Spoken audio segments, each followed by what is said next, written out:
Welcome to India. That is where we are visiting today. Can you tell me something about India? What comes to mind? Maybe elephants that are decorated with clothing and jewels? Uh-huh. What about, have you heard of Bollywood with the movies that they make in India? Um, Possibly the Himalaya Mountains. Did you know that those are in India? Okay, how about this one? There's a really famous building, and we'll show you later in the book. Do you know what that's called? Okay, I'm not going to give away too many other things here, but we're going to go through this book and we're going to see what we can learn as we go through the alphabet A to Z, what type of things we can find out about India. Now, I will say, I do not speak their language. There will be words in this book that I do not know how to say, and that is okay. So, when you are traveling and you're visiting another country, language is one of the hardest things about traveling there. And you just try your best. So there may be even words that I think I should know how to say that I might not get right, but we're just going to see what this book has to teach us and go from there, okay? So we'll start off with a map, and the very first thing they want us to try is their language and taking a look at the map. Here's the map. Here's the world. Okay, so you have us over here. You have Europe, Africa, and then India is kind of this diamond shape that hangs down before you get over to like China and Asia, right? Right there. They zoom in on it, and you can see that it kind of goes like in a diamond shape, and then there's like a little bit that goes over here as well. Okay, and the first thing is Namaskar. That's how people greet each other in India. They often put their palms together and bow too. Bowing is their way of saying, I respect you. India is a country in southern Asia. It sits on a large peninsula. We already showed you that. And India is about one third the size of the United States. But it has about three times as many people. So three of it's only about a third. So about three Indias fit into the US, but they have three times as many people as us. More than 1 billion people live in India, and only China has more people than India. So let's start with A and see what we find out about India. A is for arts. Picture says there are many kinds of paintings in India. Some are filled with religious images. These paintings show gods and goddesses. Others are based on everyday life and folk tradition. These paintings show people working, dancing, and doing other common activities. A fast fact down here is in many Indian families, a bride's hands and feet are painted with beautiful black designs the night before her wedding. These designs are called mendi. Overnight, the black color dries and turns red. Red is said to bring good luck. How neat is that? E is for British India. This might be a little bit hard to understand what's going on in this picture, but let's read about it. India became a part of the British Empire in 1876. But even before that, the British had a lot of control over India. The British East India Company had already been gathering land and power in India for 200 years.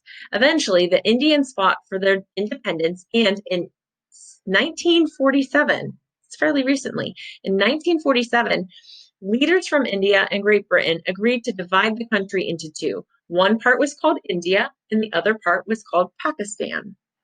That's where a part of their country split.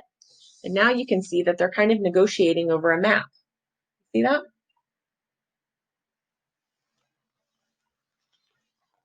C is for cricket. Not the animal, the sports. C is for cricket. Kind of looks like baseball, right? Except the bat is kind of flat. But cricket is a popular and exciting sport in India. It is a ball and bat game played by two teams, each with 11 members.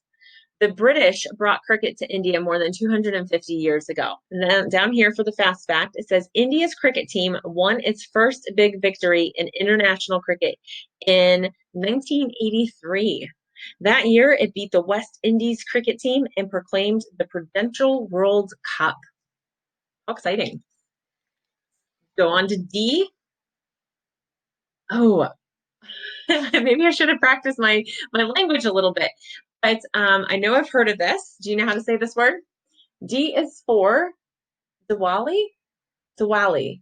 Diwali. Can't remember which way to say that with the sound. But the Diwali is one of India's most celebrated festivals. It is often called the Festival of Lights. Diwali is a celebration of wealth, good luck, and the victory of good over evil. During Diwali, people decorate their houses and streets with lights. So it is the Festival of Lights. And E is for, oh, we talked about this at the beginning. E is for elephant. Yes, look how regal that elephant looks, all dressed up. So, Indian elephants are important parts of Indian culture. They are often decorated with gold and jewels, and they are used in religious and festive processions. One of the Hindu gods, Ganesha, has an elephant head. Hindus worshipped him as the remover of obstacles. A fast fact is that Indian elephants live in forests and jungles. They have smaller ears than the African elephants. Pretty cool. Elephants are definitely important there. F is for their flag. Did you know that that was India's flag? Let's read about it. The Indian flag is orange, white, and green. The orange stands for bravery, white stands for truth, and green stands for faith. So bravery, truth, and faith. And the center is a blue wheel, and the wheel stands for progress and holy law. Here's the wheel. Zoom in a little closer. There you go. Moving on to G.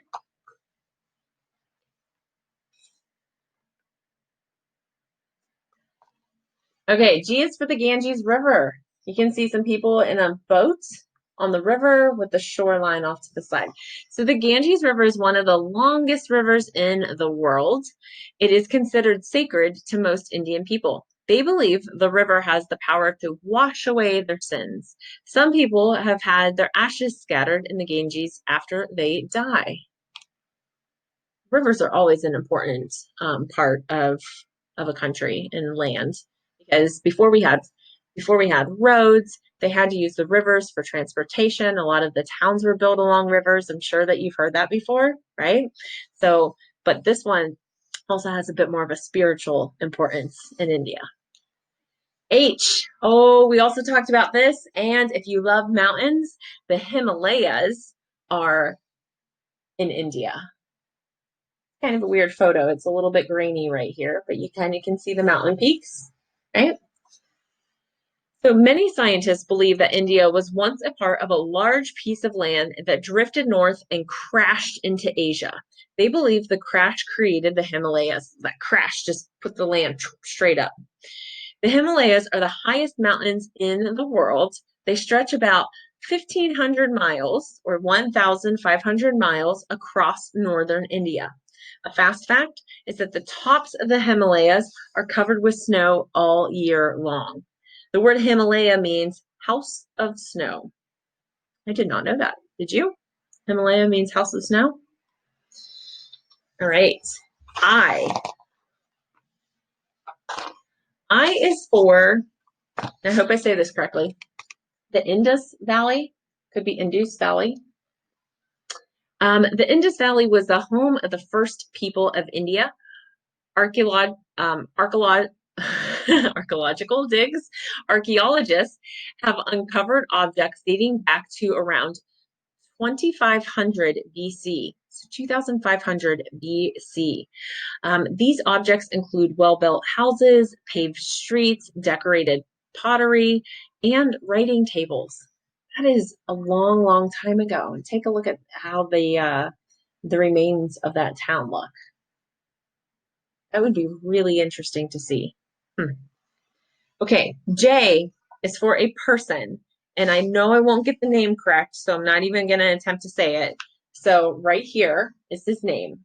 And this person is important in the Indian culture and history. And I'm going to say Jawaharlal Nehru. Not quite sure, but he worked hard to help India win its independence in 1947. That same year, he became the country's first prime minister. And Nehru encouraged the use of technology. Many factories and roads were built in India under his leadership. Move on to K. I'm sure you've heard of this word before, karma. Now, how do you draw a picture of karma? That's a little bit difficult. So you can kind of see that there's two people, and basically how you treat someone will come back and you'll be treated the same way. So karma is the belief that a person's behavior affects his or her path in life. Doing good deeds will bring a good life. Doing bad deeds, however, will not only bring a bad life, but also a bad afterlife, which is life after death. Most Indians believe in karma. So you can see two people that are treating each other well right there, so that it brings a good life. And which K, JJKL, right? We move on to L. L is for languages. Hindu is the national language of India, but the government recognizes 14 other official languages as well. It's a lot of languages. In addition, hundreds of dialects are spoken. In schools, both Hindi and English are usually taught. And you can see them teaching someone learning the language by the teacher. M is for Mohandas Gandhi. So it's also on the money. Okay, so M could be for money as well. And Gandhi helped India win its freedom from Great Britain. He protested peacefully against things he believed were wrong, and his picture is on an Indian banknote, or, like a dollar bill. A fast fact is that his peaceful ways and strong will earned him the name Mahatma, which means great soul. His face is on their money. And then N is for New Hollywood. Kind of talked about this. I said Bollywood, right? So New Hollywood, you can see that here's somebody and they're filming him over here. That's their shot. India has one of the largest movie industries in the world. More than 800 films are made each year in Mumbai, which is formerly Bombay. This lively movie-making city has been closely compared to Hollywood, California. Mumbai is often called Bollywood. Bombay plus Hollywood gives you Bollywood. So. O. O is for Odissi. Odissi. The Odissi dance is a traditional dance form from Eastern India. Flowing and graceful, it is usually based on religious themes. There's a specific type of dance that it mentions here, and I'm going to try to say it, but I think it's Bharatanatyam. It is a dance from southern India, and it's another well-known traditional Indian dance. And P, they're going to show us some food, and I believe this is parantha. Okay? Again, I might be saying it wrong. They tell us how to pronounce it, but it is still a little bit difficult. What does that look like to you? So parantha is a flat bread from northern India. Sometimes it's filled with vegetables. You can see one over here that's filled with stuff. Another kind of flat Indian bread is called naan. This flatbread is baked in a hot clay oven called a tandoor. Kind of reminds me of like a tortilla, but slightly different. So a fast fact is instead of using forks and spoons, many Indians eat with their fingers of their right hand. Moving on to Q. Q is for a quarry. All right. So a quarry is a large open pit which stones are mined. Indian quarries produce large amounts of sandstone, granite, slate, and marble. These beautiful stones are exported to countries around the world for use in homes and businesses. You can see that's how it starts, is they have to basically remove the rock from the land. R is for railroad. Now, we've all seen trains before. Let's find out why that's important. The railroad system is very important in India. Trains are a cheap method of transportation for millions of Indians. Trains also carry 2/3 of the nation's freight. The fast fact down here says India's Palace on Wheels luxury train has been called one of the best luxury trains in the world. It is so nice. They call it the Palace on Wheels. I love that. Moving on to S. S is for saris. You know what that is? Do you know what she's wearing over here? Do you know what she's wearing? The saris are the traditional clothing worn by Hindu women in India, usually made of cotton or silk. Saris come in thousands of colors and designs. Each area of the country has its own designs. The most expensive saris are sewn with threads of real gold or silver.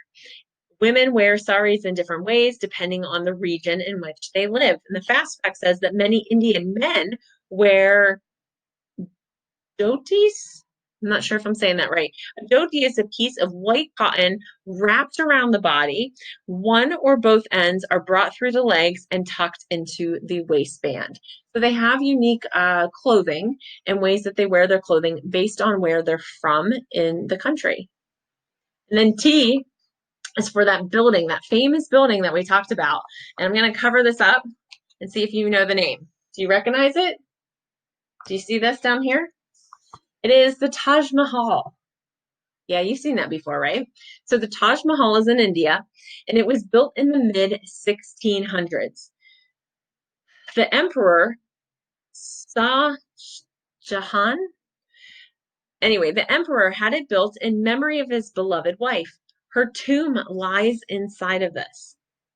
Made mostly of white marble, the building took 20,000 workers, more than 20 years to complete it. That's a lot of work there. Some people called it the eighth wonder of the world. Taj Mahal is a must-see when you're in India. U is for something a little bit different right here, because U's kind of a hard word to find a U word for. So it says the untouchables. Let's see what that has to say. The Indian society was once divided into groups called castes. They educated people, or very educated people, were in the highest caste. Workers were in the lowest. Some people were even below the lowest. Yikes. They were called untouchables. They did the dirty and difficult jobs that no one wanted. So that's a little bit sad right there, isn't it? They were called the untouchables. It is a part of their history, so that's why it's in the book. And V is for villages. These villages look a little bit different, don't they? Okay. So about 500,000 villages are scattered throughout India. Villages range from groups of huts to modern stone and brick houses. In most cases, fewer than 1,000 people live in a village, and most villagers are farmers. So here's one of the huts that you can, that some of the farmers live in.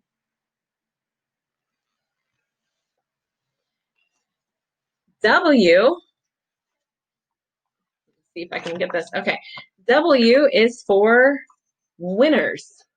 And there's two pictures or two profiles of people. And it says India's international award winners include Mother Teresa, and I really hate saying people's names wrong, but this is Rabindranath, might be Rabindranath Tagore. Mother Teresa received the Nobel Peace Prize in 1979. She was a nun who took care of the poor and sick in Kolkata. And then this guy, he was an author. He was the first Indian ever to receive a Nobel Prize in Literature back in 1913. Fast fact is that a film director with the last name of Ray, he also received an honorary Academy Award in 1992.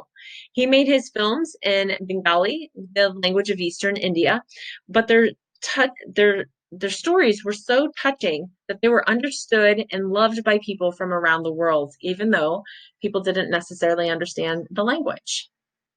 So lots of different winners when it comes to being recognized across the world. X. X is for, this is always a hard thing to say, for extremes. And of course, it starts with the letter E, so don't get confused there. But X is for extremes. And of course, you can see a picture of a camel. So India is a land of extremes. Its landscapes include those snow-capped mountains that we already talked about, but they also have deserts and rainforests and wide sandy beaches. Its people practice many religions and they speak several languages. While some Indians are wealthy, many are very poor. So financial from the financial side, there's extremes. From the landscape, there's extremes. From cultural aspects, there are extremes throughout India. Why? Y is for, and I hope you like this picture as much as I do, yoga. Where is his leg? Can you do that? Can you stand on one leg and put your other leg behind your neck? I can't do that. But Y is for yoga. Yoga has been practiced in India for thousands of years. It is based on the idea that the mind and the body are one. People who do yoga use meditation and exercise to help improve and maintain their health. People from all over the world practice yoga. Some schools teach yoga to help children build strong bodies and sharp minds. Have you ever done yoga? And finally, we have Z. Oh, and I can't remember how to say this. Zebu. Zebu? We're going to go with Zebu. Z is for this guy, Zebu. The zebu is a kind of humped cattle. You can see this hump right here, and it is a cow that originated in India. It is thought to be the world's oldest domesticated cattle. Indians use this type of animal for transportation and to pull carts because they're so strong. And the fast fact is that India has more cattle than any other country. Cattle are used for plowing and for making dairy products such as milk and butter. And that is our trip to India. So we're back at the beginning of the book, and that was super exciting. Did you learn anything new? Yeah. So thanks for taking this trip with us today. I am Cassie, and next week is our last story time adventure for this summer. So we're going to make it a little bit special. We have another book that we will be reading, and it pretty much takes us all around the world. So we're going to call that the Around the World Adventure, and we will see you there.